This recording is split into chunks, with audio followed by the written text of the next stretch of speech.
क्षेत्र के सभी मौजूद लोग, विधायकगण, हमारे जिलाध्यक्ष, मंडल अध्यक्ष राजेंद्र शर्मा जी दिखे हैं, गुलाम जी हमारे विधायक पसंद भी आ गए। सामने वाले क्यों आए भैया? मैं तो ये कहता हूँ कि आपके प्रोग्राम में बहुत दिनों के बाद छपरौली वालों की सरकार आपकी है, सरकार आपसे भी है।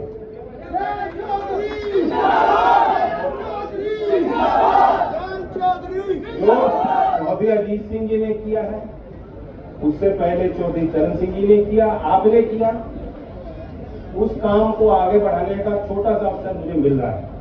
यह सब आपके प्रयास और आशीर्वाद के कारण है, जो ताकत आपने दी है और आज भी जो प्यार और सम्मान आप देते हैं, आशीर्वाद देते हैं, ये मेरे लिए सबसे बड़ी कमाई और पूंजी हो सकती है। जिस ग्राउंड का मैंने अवलोकन किया, एक रनिंग ट्रैक है, अभी तो कच्चा ही बना है। अभी तो उस उद्देश्य से तैयारी के लिए कि जो आर्मी में, अपने पैरामिलिट्री में, पुलिस की भर्ती के लिए तैयारी करते हैं बच्चे, वो सड़क पर ना दौड़ाए, कुछ तो उनके लिए व्यवस्था हो। तो जिम बनाया गया है, इंडोर जिम की व्यवस्था भी मैंने देखी, एक आध वेट मैंने भी उठाया, और तकनीकी तौर पे उनको प्रशिक्षण कैसे दिया जा सकता है, और भी जो सब्जेक्ट्स हैं उसके लिए भी अलग क्लासरूम बनाए गए हैं। और मैं पूछ रहा था कि यहाँ ये सब आपने बनाया, इससे पहले क्या था? उन्होंने बताया है तो कुछ भी नहीं था, यहाँ तो ऐसी बाजार की तरह था, एक जगह तो भैंस बन रही थी, है कि नहीं? अगर इच्छा शक्ति होगी और आपका आशीर्वाद मिलता रहेगा तो कायाकल्प हो जाएगी। ये क्षेत्र की जो पहचान है, क्योंकि मैं आपको बताना चाहता हूं, 100 दिन के अंदर सरकार ने तो बड़े फैसले लिए ही हैं। 2 ऐसे फैसले हैं जो को मैं सबसे अव्वल मानता हूं, जो उचित फैसले हैं, और वो एक सभ्य समाज और प्रगतिशील समाज की पहचान है। नंबर 1, आयुष्मान भारत में 70 साल की जो पहले आयु लिमिट थी, वो 70 साल की कर दी कि 70 साल का कोई भी व्यक्ति आएगा तो आयुष्मान भारत का कवच का फायदा उस 70 साल के हमारे बुजुर्ग, यानी जो समाज अपने बुजुर्गों का ख्याल रखता है, जिन्होंने सब कुछ दिया हमें, जिनके कारण यहाँ तक हम पहुंच पाए, जो पीढ़ी अपने पूर्वजों का और बुजुर्गों का ख्याल रखेगी वही तो आगे बढ़ेगा। दूसरा फैसला, 1 लाख करोड़ का राष्ट्रीय अनुसंधान का एक फाउंडेशन बनाया, जो प्रधानमंत्री की अध्यक्षता में काम होगा, और वह अनुसंधान का पैसा कहां लगेगा, कैसे दिया जाएगा? जो रिसर्चर हैं, जो पीएचडी है, जो स्कॉलर हैं, जो अनुसंधान वाकई कर रहे हैं विश्वविद्यालयों में, चाहे सब्जेक्ट कृषि का हो, चाहे सोशल साइंस का हो, चाहे एस्ट्रोनॉमी का हो, स्पेस का हो, फ्यूचर स्किल्स से जुड़ा कोई सब्जेक्ट हो, क्योंकि विश्वविद्यालयों में ही नए विचार हो सकते हैं, इनोवेशन हो सकता है। प्राइवेट कंपनी वाले अनुसंधान करते हैं वो अपने पदार्थ के लिए, अपने प्रोडक्ट उत्पाद को आगे मार्केट में बढ़ाने के लिए, विश्वविद्यालयों में अगर अनुसंधान होगा तो वह समाज के लिए उपलब्ध है। उसमें वो अनुसंधान करने वाले ये नहीं सोचेगा कि मैं अपना मुनाफा ही देखूं। तो समाज को ज्यादा फायदा तब होता है जब विश्वविद्यालय में अनुसंधान हो सके। 1 लाख करोड़ बड़ी जो है उन्होंने एक स्कीम बनाई, बड़ा काफी पैसा है, पर्याप्त है, एक शुरुआत हुई है। ये दोनों स्कीम अच्छी प्रभावशाली है, यानी हम आने वाली पीढ़ी की भी सोच रहे हैं और अपने बुजुर्गों का भी ख्याल रख रहे हैं। तो मैं सराहना करता हूं मंच के माध्यम से। मैं अपने कार्यकर्ताओं को एक सलाह भी दूंगा, जो कुछ भी यह हुआ है, अगर आप इसका संरक्षण नहीं करोगे, सदुपयोग नहीं करोगे तो बेकार। 2 रथ भी हमने आज उनको हरी झंडी दिखाई, उसका रूट प्लान, रूट चार्ट भी ले लीजिए आप सब लोग। आपके जानकारी में रहना चाहिए वो जो रथ है वो क्या करेगा, कहाँ जाएगा। एक समय पे 25 बच्चों की एक रथ में 2 घंटे की क्लास होगी, तरह की क्लासेज होगी, कई तरह। मैं यहाँ के बच्चों को मिलता हूँ, बहुत हुनर है, टैलेंट है, मेहनत भी करते हैं, कोई कमी नहीं। काम आप खाते हैं, हिंदी इंग्लिश नहीं आती थी, टूटी फूटी आती है, यही कमी है। गांव देहात के बच्चे तभी तो नहीं मुख्य धारा में आ पाए। तो लैंग्वेज ट्रेनिंग की सुविधा भी यहाँ हम देंगे और अवेयरनेस बनाएंगे, जो लोगों को जानकारी नहीं है, क्या चीजें हैं, क्या योजना है, कैसे लाभ उठाया जा सकता है। पेमेंट करवा दो जी कोचिंग। हमारे क्षेत्र के लोग बहुत प्रोग्रेसिव हैं, क्योंकि हम शिक्षा मंदिर में हैं। दुनिया में यहाँ का आदमी मुझे मिल चुका है, वहां वो खुद पहुंचा है अपनी मेहनत के बल, अपने विचारों के बल पे संघर्ष करके। तो बैकवर्ड इलाका है, लोग बहुत फॉरवर्ड हैं और यहाँ बहुत कुछ करने की आवश्यकता है। जितना भी हम लोग कर पाएंगे वो कम ही साबित होगा। मैं भी नहीं कह रहा कि आपको संतोष करना चाहिए। अभी मैं वहाँ बच्चों से मिलकर आया हूँ, मैं वहाँ भी कह रहा था, यहाँ राजकुमार जी हैं, वहाँ प्रतीक जी थे, प्रोफेसर साहब, मैं उनको भी कह रहा था कि इस तरह की संस्थाएं तब अच्छी कामयाबी से चलती हैं जब जो मैनेजमेंट में जो लोग हैं वो बेचैन होने चाहिए, उन्हें संतोष नहीं करना चाहिए। क्योंकि बच्चे हमसे और बहुत कुछ चाहते हैं।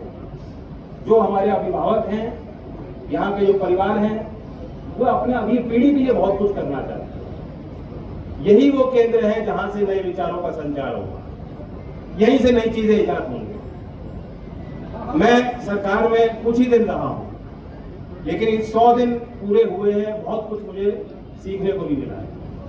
और मैं ये समझता हूं कि जो काम, ये मैंने आपसे सीखा है, जो भी काम किया जाए, जो भी जिम्मेदारी मिले, कोई बड़ी या छोटी नहीं है, कोई काम बड़ा या छोटा नहीं है। बारीकी को समझना चाहिए, पूरी ताकत लगानी चाहिए, विवेक से फैसले लेने चाहिए, धैर्य से फैसले लेने चाहिए, कुशल व्यवहार होना चाहिए।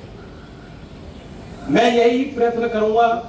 मुझसे भी गलतियां होंगी, कोई बात नहीं, जो बड़े बुजुर्ग हैं मुझे डांट सकते हैं, कुछ भी कह सकते हैं, लेकिन आपको भी थोड़ा धैर्य रखना हो। मैं यहाँ पहली बार यहाँ आ रहा हूँ शपथ लेने। मेरी भी इच्छा है, यहाँ आके मुझे आनंद आता है, यहाँ आके मुझे पोषण मिलता है, मुझे प्रेरणाएं मिल सकती है, सुझाव मिलते हैं अच्छे अच्छे। मैं भी चाहूंगा कि मैं यही रहूं, लेकिन जिम्मेदारी पूरे देश की। मैं कल महाराष्ट्र जा रहा हूं, परसों मैं शामली मुजफ्फरनगर एक स्कूल का भी दौरा करूंगा, कौशल विकास का एक केंद्र है उसका अवलोकन करूंगा। उसके बाद अगले दिन मैं भरतपुर जा रहा हूं। तो इस तरह के लगातार कार्यक्रम, और देश और विदेश के जो लोग शिक्षा के क्षेत्र में कार्य कर रहे हैं या कार्य करना चाहते हैं, मैंने अपने दरवाजे दफ्तर के लिए पहले उनके लिए खोले। तो कार्यकर्ता मायूस ना हो, हमारे कार्यकर्ता ही हमारे मेहनत करते भी हैं और वो हमारी ताकत है। आपको तो और लोग समझाने पड़ेंगे, थोड़ा मेरा भार अपने कंधों पे लेना पड़ेगा, और मेरे आपके बीच में कभी कोई दूरी आप महसूस मत करना। जो कुछ भी हूं आपसे ही तो हूं।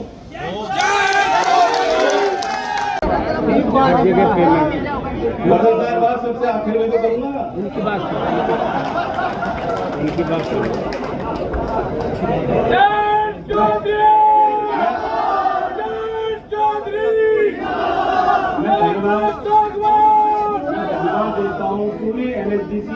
मंत्रालय की टीम को बहुत दूर दूर से लोग आ रहे हैं।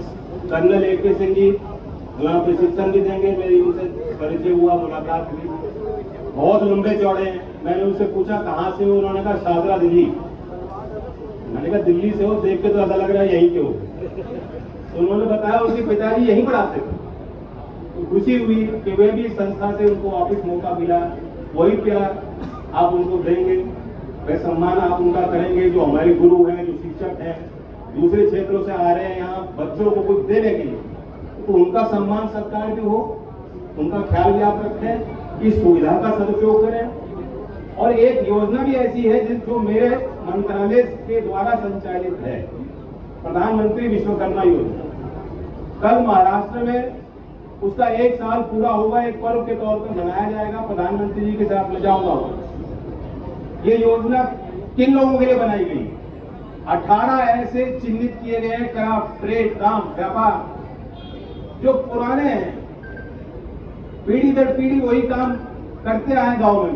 कुम्हार का, सुनार का, कोई मूर्ति बनाता है, कोई नाव बनाता है, कोई माला बनाता है, कोई खिलौने बनाता है, जो हाथ से करने वाले काम है। हर गांव में मिल जाएंगे, नहीं हर गांव में वो लोग मिल जाएंगे। उन्हें हमें कुछ सिखाने की जरूरत नहीं, तो अपना काम जानते हैं। लेकिन 6 दिन का एक ट्रेनिंग का कोर्स कार्यक्रम उनके लिए बनाया गया है। उनको उसमें जो खर्चा होगा वो भी दिया जाता है। उसके बाद 3 लाख रुपए का लोन भी मिल सकता है। लेकिन जब मैं देख रहा था कि बागपत से कितने लोगों ने लाभ उठाया, कितने लोगों ने पंजीकरण किया, तो मुझे लगता है कि पूरे उत्तर प्रदेश में शायद सबसे कम यही हुए हैं। मुझे दुख हुआ जान करके। पंजीकरण अभी भी चालू है। 3 साल की योजना है, 13,000 करोड़ की लागत से योजना बनाई गई। मैं चाहता हूं कि हमारे कार्यकर्ता इस योजना को पूरी तरह से समझें। जिन समाज और जिन समाजों के लिए, जिन लोगों के लिए बनाया गया है, जो लाभार्थी होने चाहिए, उन तक ये बात पहुंचाएं, वो अपने पंजीकरण कराएं, जो भी कागज दस्तावेज उनको दे रहे हैं, जो प्रक्रिया उनको फॉलो करनी करें और इस योजना का लाभ लें। बागपत के लोगों को मेरा सुझाव, और बाकी सब घुमा के बाद तो एक ही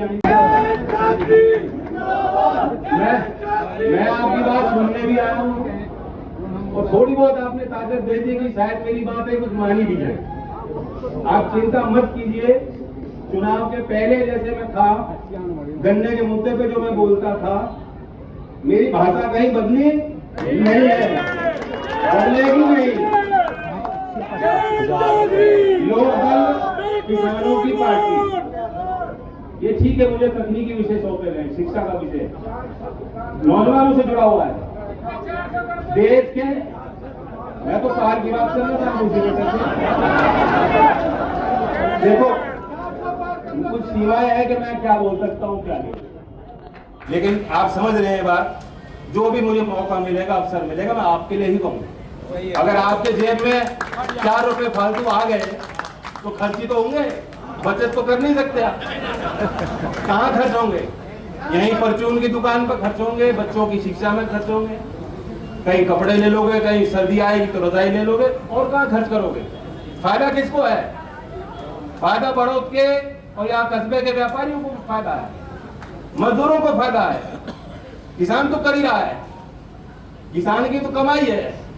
ये फायदा नहीं हो रहा किसान का, इसमें कितना ही दे दो, वो तो आपकी कमाई है। जो आप समय लगाते हो, मेहनत करते हो, चोट खाते हो, खून देते हो देश के लिए, वो आपकी कमाई है। तो इसलिए सरकार भी आपसे ही है।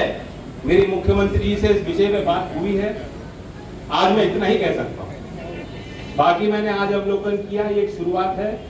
सांसद निधि से जो अभी कच्चा है मार्ग दौड़ने का, सिंथेटिक ट्रैक, अंजू रानी, जानते हो अंजू रानी को, जो फेंका था भाला बहुत हुई, उनका एक बयान मैंने पढ़ा था कि मेरठ छोड़िए पश्चिमी उत्तर प्रदेश में कहीं दौड़ने के लिए अंतर्राष्ट्रीय स्तर का कोई रनिंग ट्रैक, सिंथेटिक ट्रैक नहीं है। मैंने दिया अपने निधि से। यहाँ होगा, यहाँ छपरौली में होगा, और उस स्तर का होगा कि आप स्टेट लेवल की चैंपियनशिप भी इस पर करा पाओ। जगह कम थी, जमीन छोटी थी, यहाँ के लोग जानते हैं, संस्था से जुड़े हुए लोग जानते हैं। जब वो नापने आए तो कुछ उसमें समस्याएं हुई, कुछ अवरोधक आए, अब वो हट चुके हैं। बहुत जल्दी इस पे काम चालू हो जाएगा। अभी मैं फिर दोबारा मौका देता हूं, मंत्रालय को धन्यवाद देता हूं और चिंता मत करना, ये काम झाम की आदत सरकारी मुझे नहीं होनी, मैं तो आपके बीच का ही हूं, वैसा ही मुझे रखना। धन्यवाद।